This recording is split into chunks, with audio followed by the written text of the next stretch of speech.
Okay, today we're gonna discuss about quicksort and merge sort. So let us first look at the quicksort. Later I'll explain on merge sort. So basically, to do a quicksort, there are certain conditions to follow. So once you understand these conditions, and you will definitely understand the code. So usually, what we'll do is now look at this array. So we have 5, 4 and all, and the index value is from 0 to 8. So let us keep that the initial element as pivot. So what we'll do is, like, we can consider the first element as pivot. That will depend on you. You can take the first element or in between any element or last element or middle of the element. So for our understanding purpose, I will take the first element as pivot, and I will initialize the first array as start, and ending array like end is like I kept as end. So this is the initial introduction on quicksort. So we just initialize start, end and pivot. Okay, so now look at this some conditions. So what we actually did in initial part. So the initial value is pivot, so we kept 5 as an initial value as pivot. So here the actual game starts. So if start is less than pivot, increment the start. So if you can see here that if the starting element is what 5, and the pivot element also is 5. So what we will do is, if the start is equal to pivot or less than pivot, then immediately increment the start. So obviously this 5 element is equal to 5. So what we'll do now, we'll increment the by plus 1. So the current value of the start is 4 at the index 1. So similarly 4 also is less than 5, and 3 is also is less than 5, and 2 is also less than 5. But coming to the 7, it is not less than 5. So what will happen now, from here onwards the start value is, the start value is 7. Okay, so we just kept them by a mark, like this is the start, so I will denote by S. So even I, for your convenience, for your understanding, I already written this array. So here nothing but start is I, so each increment will happen because of the condition is true. Why? Because each element is less than 5 or equal to 5. So once you can see that 4 is less than 5, 3 is less than 5, 2 is less than 5, and 7 is not less than 5. So the start will be stopped right here at the index 4. So I kept them as I. Okay. Similarly, now first condition is completed. So now look at the second condition. So now the second condition is, if end is greater than pivot, then immediately decrement the end. So you can see that what our actual element is pivot. The pivot value is 5. So from here onwards, the 9 element is less than 5, and 6 is also less than 5, and 8 is, 9 is greater than 5, 6 is greater than 5, and 8 is also greater than 5. But coming to the 1 is not greater than 5, it's actually less than 5. So right here the end will be stopped. So the current position of the end is at the index 5. So we denote end as a J. So for our understanding, so once the start variable and the end variable stops at the right index value. So once they stop at the right index value, then we have to swap the both elements of start and end. So which I actually denote by I, and end denoted by J. So these both elements will be swapped. This is the third condition. So I written here, right? Whenever it gets stopped, we make both of them to do swap. So we have to do both of them swap. Okay, so I hope you can understand, but still I will write it. So now I just swap those elements which is 7 and 1 gets swapped. Okay, 1 and 7. In previously it was 7 and 1, now it was 1 and 7. So this is the first condition where it gets swapped. So now we swap the elements. So which is fourth index value is 7 and fifth index value is 1. So at the index of 4, the start variable gets stopped at the index 4, and similarly the end index value is 5. So the element stopped at index 5. So now 4 index value and 5th index value gets swapped just like this. So which is swapped. So let me write that let me write the index value 1, 2, 3, 4, 5, 6, 7 and 8. Yeah. So you can see that the fourth index value is 7 and fifth index value is 1. So once we get swapped each other, the current index value 4 is 1 and fifth index value is 7. So now the S index value is 4 and end index value is 5. So now we have to compare that. We have to check that condition that if the S index value is 4, so the holding element is 1, which is less than 5. So it get incremented by plus 1. The position will be come here. Now look at this E1. So 7 is greater than 5. So it will incremented by plus 1. Now you can see that 7 is not less than 5, right? So it will stop it at index 5. Now similarly, the E index value is 4, the holding element was 1. So 1 is not greater than 5, right? It will get stopped right here. So when the situation comes that this situation comes, then what we'll have to do? So I will denote this condition like once once S is greater than E, which is start is greater than end. When the start is greater than end, we have to we have to remember that we have to swap the pivot element and end the end index value that respect to holding element. We have to swap the both of them. So the pivot element is 5, the current index value of end is holding the element 1. So now we have to swap the 5 and 1.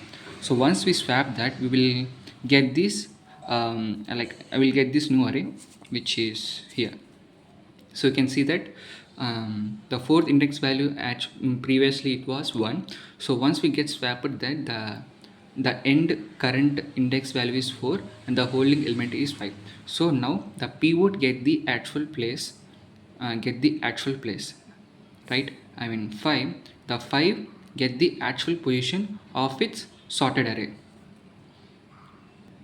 Till now you will get the clarity that how the swapping occurs. Now we can look at this code. So what we'll do, so we call the partition, we will send the, so before that just look at this one. So we call the function quicksort. A is denoted by array and low value and high value. Once we call the function by passing respective values to these parameters, so to perform the quicksort, the necessary condition should be low should be less than high. Once this condition is successful, the partition function will get called. So I will write here. Once we call that function, I didn't assign the values. So hope you guys can understand what's current scenario was going on in this code. So we will start with while loop. So why? Because we have to iterate we have to iterate the start and end till when we have to we have to use the while loop. So this condition will will need to success for each iteration. So this condition, once it get once this condition get fail, right, we will move on to next condition. So which I said previously that once the start is greater than end, there is an separate code. Like we have to perform the separate operations. Like there are some just like here you can see that end should be less than start, which I said previously. Once it comes, once the start becomes greater than end, there will be a separate significant code which need to perform. Before that, we have to remember that start should be less than end. Till this condition fails, this iteration moves on. Once this condition fails, it will immediately jump on to this condition, which shows that start should be the start should be greater than end. So you will get understand once you move on to this code. I will explain step by step. So here I will roughly write an array so to show you. So I write that this respective elements. So we will do each iteration by following this code, so that what you will understand that what actually going scenario was. Okay, so actually we know that the start initial value would be 0. I didn't mention that, so you guys can you guys should understand that you guys, like, like you should be remember that I didn't initialize that value because I don't have some space to write. But remember that the start value is 0 and end value is end value is n minus 1, so that we will get the index 8.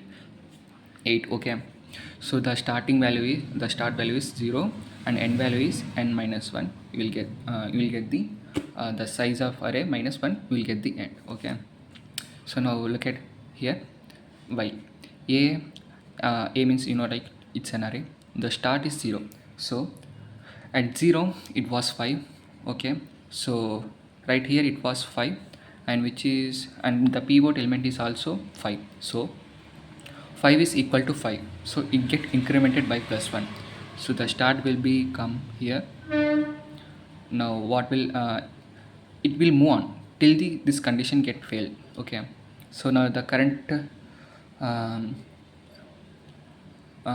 index value was 1, so the holding element was 4. So we know that 4 is less than 5. So 4 is less than 5, right? So it get incremented by 1. 3 is also less than 5. 2 is also less than 5. But coming to the 7, it was not greater than, less than 5. So it is actually greater than 5. So the condition will be fail here. Okay, the current start was index value is 4, the holding element was 7. So now come to this. Once it get filled, now it will come to here. So the end element is 9. So the pivot element is 5. So the end index value element should be greater than pivot. So 9 is greater than 5. So it will come till here. Once reaching to here, the 1 is not greater than 5. So it's actually less than 5. Okay, the end value now is e. So now look at this condition. So the current start indexing value was 4 and end index value is 5. 4 and 5. So we know that 4 is less than 5. So when this condition occurs, we swap the start and end. What will become? It will become like this. Okay. So now once this condition gets true, and we move on to the again right here. So the current start value is 4, the end value is 5. So 4 is less than 5, and again the fourth index value holding element is 1 and the pivot value is 5. So 1 is less than 5. So less than 5, so it will incremented by +1. Now again, once come to at the index 5, the holding element was 7, which is not less than 5. So it will stop it right here, and again it moves to this loop. the end value, I mean the end index value, the holding element was 5. 5, right? Yeah. 5 only. 5 only. The holding element was 7. So the 7 is greater than 5. So it will incremented by, I mean, sorry, it will decremented, sorry, it will decremented. So decremented to here. So the end index value is 4. The actual holding element was 1. And similarly with start, it will incremented by +1. At the index 5, the holding element was 7. So each condition gets stopped. Observe that a new condition will be occurring, which is the start is less than the start is greater than end. Previously, what will observe that start is less than end. So once this condition get failed, that we will perform this condition. Why? Because we have to swap the end element and pivot element. So by doing this, we'll get the actual position of the pivot. Okay. When we have to swap the pivot element, when it becomes the start is greater than end. Once this condition occurs, then only we can perform that. We can bring the pivot value to its actual position. Okay, just like this, like array. You can see that the pivot element get the actual position. So once it get true, the end index value should be returned to this partition function. Why? Because I will tell.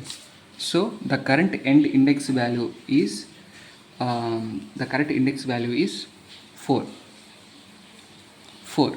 So it will return the 4 to this partition function.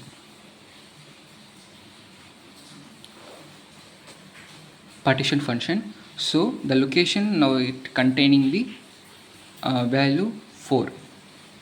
Okay, we will decrement by -1. I mean, sorry, we will minus the that location value by -1. So it will turns into 3. So you can observe that. 1 minute. If you observe that the 5 is an pivot, so it get the actual position. So now we don't need to swap the 5. So the left side of the pivot element considered as an left subarray, the right side of the pivot element considered as an right subarray. So we not touching the 5. Why? Because it get positionated at its actual position. Okay, so now what will you have to do?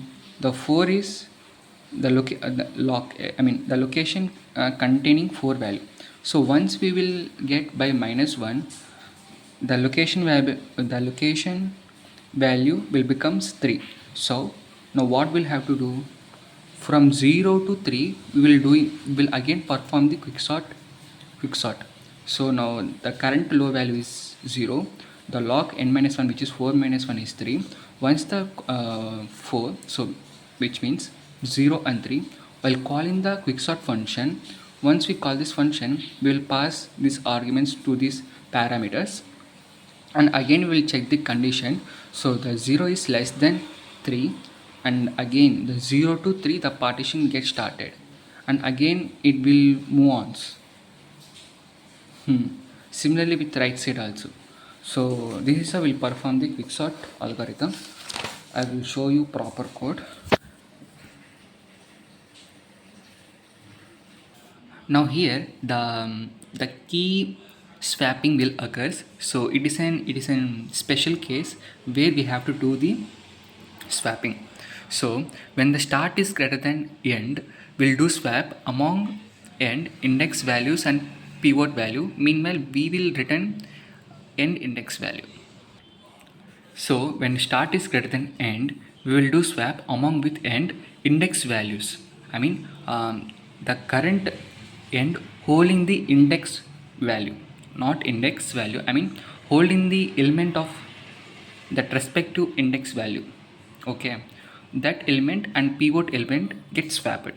So now just look at this example. so you will get understand properly.